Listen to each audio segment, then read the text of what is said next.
ನಮ್ಮ ರಾಜ್ಯದಲ್ಲಿ ಏನು ಪ್ರಜಾಪ್ರಭುತ್ವ ವ್ಯವಸ್ಥೆ ಸರ್ಕಾರ ಇದೆಯೋ ಅಥವಾ ಸರ್ವಾಧಿಕಾರಿ ಮಾದರಿ ಸರ್ಕಾರ ಇದೆಯೋ ಅನ್ನೋದು ಗೊತ್ತಾಗ್ತಾ ಇಲ್ಲ. ಯಾಕೆ ಅಂತಂದ್ರೆ ಎರಡು ದಿನಗಳ ಹಿಂದೆ ಅಷ್ಟೇ ಧಾರವಾಡದಲ್ಲಿ ನೇಮಕಾತಿಗಾಗಿ ಹೋರಾಟ ಮಾಡ್ತಾ ಇದ್ದಂತ ಆಸ್ಪಿರೆಂಟ್ಸ್ ಗಳನ್ನ ಬಂಧನ ಮಾಡಲಾಗುತ್ತೆ, ನೋಟಿಸ್ ಕೊಡ್ಲಾಗುತ್ತೆ.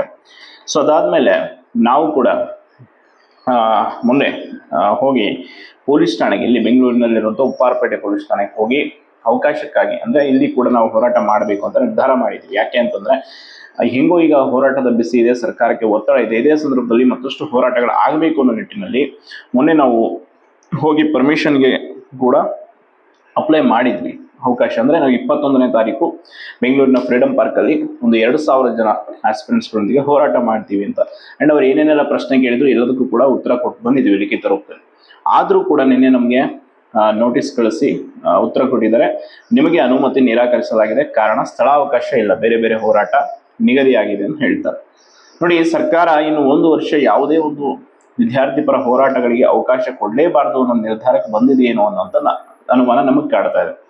ಯಾಕೆ ಅಂತಂದ್ರೆ ಈ 1 ವರ್ಷ ಯಾವುದೇ ಹೋರಾಟಗಳಲ್ಲಿ ಭಾಗಿಯಾಗದಂತೆ ಮೊನ್ನೆ ಮುಚ್ಚಳಿಕೆ ಪತ್ರವನ್ನು ಕೂಡ ಹಲವಾರು ವಿದ್ಯಾರ್ಥಿ ಮುಖಂಡರಿಂದ ಬರೆಸ್ಕೊಂಡಿರುವಂಥದ್ದು ಗೊತ್ತಿದೆ. ಸೊ ಅದಕ್ಕೆ ಈಗ ಮತ್ತಷ್ಟು ಹೋರಾಟಗಳನ್ನ ಕಟ್ಟಿ ಹಾಕುವಂತ ಕೆಲಸ ಆಗ್ತದೆ.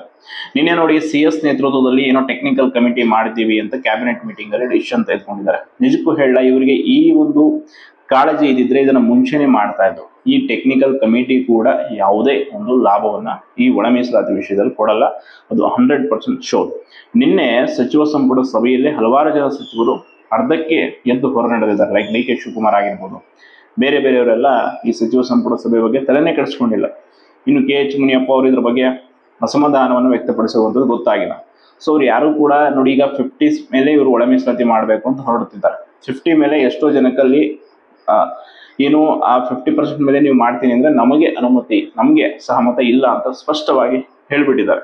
ಇನ್ನು 56 ಮೇಲೆ ಮಾಡ್ತೀವಿ ಅಂದ್ರೆ ಕೋರ್ಟ್ ಇಂದ ಅನುಮತಿ ಪಡಿಬೇಕು, ಅದೆಲ್ಲ ತುಂಬಾ ಕಷ್ಟ ಇದೆ. ಸೊ ಅದಕ್ಕೆ ಈ ಟೆಕ್ನಿಕಲ್ ಕಮಿಟಿ ಕೂಡ ಯಾವುದೇ ಒಂದು ಪ್ರಯೋಜನವನ್ನ ಮಾಡಲ್ಲ. ಅಂಡ್ ಇದರಿಂದ ಕೂಡ ಬದಲಾವಣೆ ಆಗಲ್ಲ, ನಮ್ಗೆ ಸ್ಪಷ್ಟವಾಗಿ ಗೊತ್ತಿದೆ. 24ನೇ ತಾರೀಕು ಮತ್ತೆ ಕೂಡ ಇದೇ ಕಥೆಯನ್ನ ಹೇಳ್ತಾರಷ್ಟೇ ಅವರು. ಸೊ ಅದಕ್ಕೆ ಈಗ ನೋಡಿ, ವಿದ್ಯಾರ್ಥಿಗಳ ಹೋರಾಟಕ್ಕಂತೂ ಇವರು ಈ ರೀತಿಯಾಗಿ ಕಟ್ ಹಾಕ್ತಾ ಇದ್ದಾರೆ. ಸೊ ಅದಕ್ಕೆ ನೋಡಿ, ಗುಲ್ಲಾಪುರ ಮಾದರಿಯ ಒಂದು ರೈತ ಸಂಘಟನೆ ನೇತೃತ್ವದ ಹೋರಾಟಕ್ಕೆ ಈಗಾಗಲೇ ತೆರೆಮರೆಯಲ್ಲಿ ದೊಡ್ಡ ಮಟ್ಟದ ಸಿದ್ಧತೆ ನಡೀತಾ ಇದೆ. ಸೊ ಅದಕ್ಕೆ ತುಂಬಾ ಜನ ಶ್ರಮಿಸ್ತಾ ಇದ್ದಾರೆ. ಅದಕ್ಕೆ ಸಂಬಂಧಪಟ್ಟಾಗೆ ನಾನು ನಿನ್ನೆ ಒಂದು ಟೆಲಿಗ್ರಾಮ್ ಗ್ರೂಪ್ ಅನ್ನು ಕೂಡ ಕ್ರಿಯೇಟ್ ಮಾಡಿದ್ದಾರೆ ರೈತ ಸಂಘ ಮತ್ತು ಹಸಿರು ಸೇನೆ ಕಡೆಯಿಂದ. ಎಲ್ಲ ಆಸ್ಪಿರೆಂಟ್ಸ್ಗಳು ಅದಕ್ಕೆ ಜಾಯಿನ್ ಆಗಿ, ಸೊ ಅದರ ಲಿಂಕ್ ಅನ್ನು ನಾನು ಡಿಸ್ಕ್ರಿಪ್ಷನ್ ಕೊಟ್ಟಿರ್ತೀನಿ. ಎಷ್ಟು ದೊಡ್ಡ ಪ್ರಮಾಣದಲ್ಲಿ ನಾವು ಅವರಿಗೆ ಬೆಂಬಲ ಸೂಚಿಸ್ತೇವೋ ಅಷ್ಟು ದೊಡ್ಡ ಪ್ರಮಾಣದಲ್ಲಿ ಹೋರಾಟ ಅಂತೂ ಆಗುತ್ತೆ. ಯಾಕೆ ಅಂತಂದ್ರೆ ವಿದ್ಯಾರ್ಥಿಗಳ ಹೋರಾಟಗಳನ್ನ ಕಟ್ಟ ಹಾಕೋದು ಸರ್ಕಾರಕ್ಕೆ ಗೊತ್ತಿದೆ, ಸುಲಭವಾಗಿ ಕಟ್ಟ ಹಾಕ್ತಾ ಇದ್ದಾರೆ. ಅದಕ್ಕೆ ಈಗ ನಮ್ಗೆ ಉಳಿದಿರುವಂಥದ್ದು ಕೊನೆ ಆಪ್ಷನ್, ರೈತರೊಂದಿಗೆ ಸೇರಿ ಹೋರಾಟ ಮಾಡೋದು. ಇಲ್ಲ ಅಂತಂದ್ರೆ ಇನ್ನೂ 1 ವರ್ಷ ಹಿಂಗೆ ಕೂತ್ಕೊಳ್ಳೋದಷ್ಟೇ. ಯಾಕೆ ಅಂತಂದ್ರೆ ಸರ್ಕಾರದ ಪ್ರತಿ ನಡೆಯಲ್ಲೂ ಕೂಡ ಅದು ಸ್ಪಷ್ಟವಾಗಿ ಗೊತ್ತಾಗ್ತಾ ಇದೆ. ಇನ್ನು 1 ವರ್ಷ ಯಾವುದೇ ಒಂದು ಹೋರಾಟಗಳಿಗೂ ಅವಕಾಶ ಕೊಡಬಾರ್ದು, ನೇಮಕಾತಿ ಮಾಡಬಾರ್ದು ಅನ್ನೋ ಒಂದು ನಿಟ್ಟಿನಲ್ಲಿ ಅವರು ನಿರ್ಧಾರ ಮಾಡ್ಕೊಂಡ್ಬಿಟ್ಟಿದ್ದಾರೆ.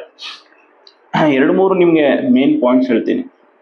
ಈ ಒಳ ಮೀಸಲಾತಿ ವಿಷಯವನ್ನ ಬೇಗ ಬಗೆಹರಿಸ್ಕೊಳ್ಬೇಕು ಅನ್ನೋದಾಗಿದ್ರೆ ಇವರು ಈಗ ಫಾರ್ಮ್ ಮಾಡ್ತಾ ಇರೋ ಟೆಕ್ನಿಕಲ್ ಕಮಿಟಿನ ಈ ಹಿಂದೆ ಯಾಕೆ ಮಾಡಲಿಲ್ಲ ಅಂದ್ರೆ, ತಮ್ಮ ಚುನಾವಣೆ, ತಮ್ಮ ಕೆಲಸ ಕಾರ್ಯಗಳು ಮುಗಿದ ಮೇಲೆ ಉಳಿದಿರೋ ಕೆಲಸ ಕಾರ್ಯಗಳು ಇದು ಅಂದ್ರೆ ಬೇಕಾಬಿಟ್ಟಿಯಾಗಿ ಮಾಡ್ತಾ ಇರೋದು, ಸುಮ್ಮನೆ ಏನೋ ಮಾಡಬೇಕು ಅಂತ ಮಾಡ್ತಾ ಇರೋದು ಅಷ್ಟೇ. ಇದು ಸ್ಪಷ್ಟವಾಗಿ ದಲಿತ ಸಮುದಾಯಕ್ಕೂ ಕೂಡ ಗೊತ್ತಿದೆ. ಸರ್ಕಾರ ಈ ವಿಷಯದಲ್ಲಿ ಸೀರಿಯಸ್ನೆಸ್ ಅನ್ನು ತೋರಿಸ್ತಾ ಇಲ್ಲ ಅನ್ನುವಂಥದ್ದು.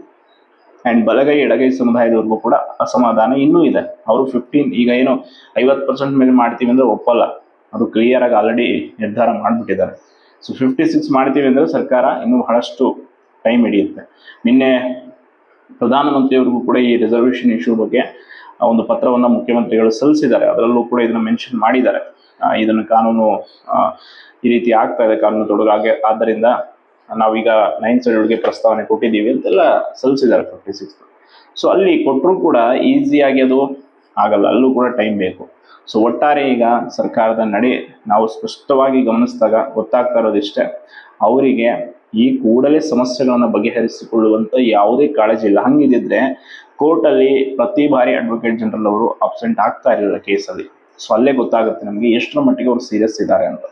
ಅಂಡ್ ಈಗ ಹೋರಾಟಗಳಿಗೂ ಕೂಡ ಮತ್ತೊಮ್ಮೆ ಅಲ್ಲ, ಫ್ರೀಡಂ ಪಾರ್ಕ್ ಅಲ್ಲಿ ಇವ್ರಿಗೆ ಹೋರಾಟಕ್ಕೆ ಅವಕಾಶ ಕೊಡೋಕೆ ಏನ್ ಸಮಸ್ಯೆ ಹೇಳಿ? 21ನೇ ತಾರೀಕು ನಾವು ಫ್ರೀಡಂ ಪಾರ್ಕ್ಗೆ ಹೋಗ್ತೀವಿ, ನೋಡೋಣ ಅಲ್ಲಿ ಎಷ್ಟು ಹೋರಾಟಗಳು ನಿಗದಿ ಆಗಿದೆ, ಎಲ್ಲಿ ಜಾಗ ಖಾಲಿ ಇಲ್ಲ, ಸ್ಥಳಾವಕಾಶ ಇಲ್ಲ ಅಂತ ಹೇಳ್ತಾರೆ.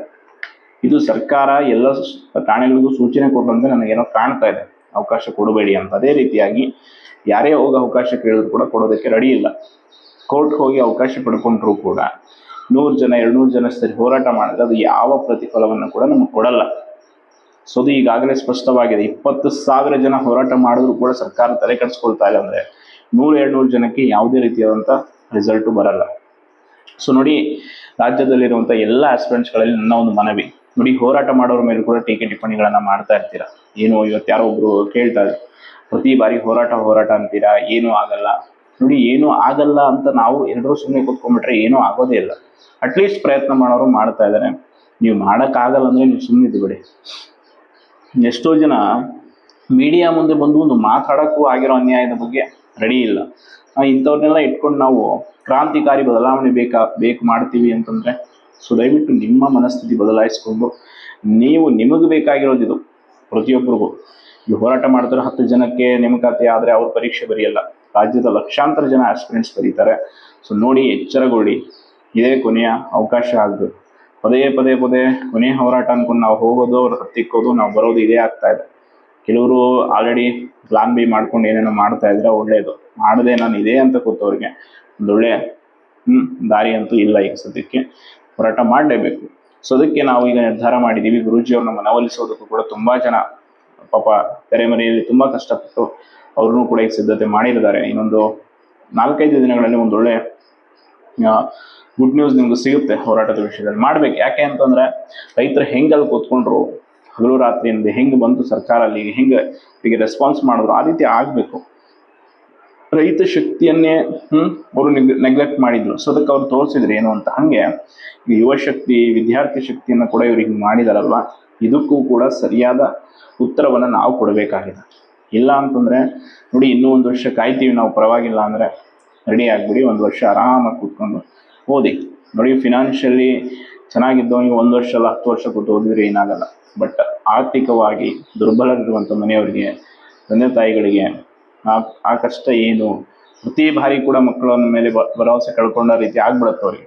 ಏನಪ್ಪ ಇವತ್ತು ಆಗುತ್ತೆ, ತಂದೆ ತಾಯಿಗೆ ಇದ್ರ ಬಗ್ಗೆ ಗೊತ್ತಿರಲ್ಲ, ಎಷ್ಟು ಜನ ಮನೇಲಿ ಓದಿರಲ್ಲ. ಸೊ ಪ್ರತಿದಿನ ಕೂಡ ಏನೋ ಒಂದು ಭರವಸೆಯಲ್ಲಿ ಕಾಯ್ತಾ ಇರ್ತಾರೆ. ಆ ಭರವಸೆಯನ್ನು ಹುಸಿ ಮಾಡಿದಷ್ಟು ಮಾನಸಿಕ ಯಾತನೆ ಹೆಚ್ಚಾಗ್ತಾ ಹೋಗುತ್ತೆ. ಸೊ ನೋಡಿ, ಏನು ಮಾಡ್ತೀರಾ, ಈ ಒಂದು ಕಮೆಂಟ್ ಬಾಕ್ಸ್ ಮುಕ್ತವಾಗಿದೆ. ನಿಮ್ಮ ಸಂಪೂರ್ಣವಾದ ಅಭಿಪ್ರಾಯವನ್ನು ತಿಳಿಸ್ಬಿಡಿ, ಏನು ಮಾಡೋಣ ಅಂತ. ಇಲ್ಲ ಅಂತಂದರೆ ಖಂಡಿತವಾಗಿ ಹೇಳ್ತಿಲ್ಲ, ಹೋರಾಟ ಈಗ ಅಲ್ಲೇ ಹತ್ತಿಕ್ತಾ ಇದ್ದಾರೆ. ನೋಡಿ, ಫ್ರೀಡಮ್ ಪಾರ್ಕಲ್ಲೂ ಕೂಡ ಜಸ್ಟ್ 2,000 ಜನ ಸೇರಿ ಹೋರಾಟ ಮಾಡ್ತೀವಿ ಅಂದರೂ ಕೂಡ ನಮಗೆ ಅವಕಾಶವನ್ನು ನಿರಾಕರಿಸಿದ್ದಾರೆ. ಅಂದರೆ ಸ್ಪಷ್ಟ ಆಗ್ತಾ ಇದೆ, ಎಲ್ಲೂ ಕೂಡ ಹೋರಾಟಕ್ಕೆ ಅವಕಾಶ ಕೊಡದೇ ಇರೋ ರೀತಿ ಸರ್ಕಾರ ಸೂಚಿಸಿದೆ ಅನ್ನುವಂಥದ್ದು. ಸೊ ಧನ್ಯವಾದ.